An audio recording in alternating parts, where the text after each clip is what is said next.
Jaranwala NADRA office के in charge Mushtaq Ahmad Sayal की सहाफ़ियों से खसूसी मुलाकात। सहाफ़ियों ने जड़ावाला नादरा ऑफिस का इंचार्ज बनने पर मुबारकबाद पेश की। मजीद जानते हैं नुमाइंदा आबिद हुसैन से। जी आबिद, आगाह कीजिएगा।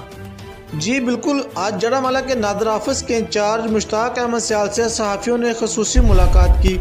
जड़ावाला के सीनियर सहाफ़ी एजाज भट्ट, मलक अरफान खलील, सदर प्रेस क्लब, राना मकबूल, मियाँ आबिद हुसैन, मियाँ मेहरान अकबर और अब्दुर्रहमान कासम ने मुलाकात की और मुश्ताक अहमद सयाल को फूलों का गुलदस्ता पेश किया और जड़ावाला के नादरा ऑफिस के इंचार्ज बनने पर मुबारकबाद पेश की।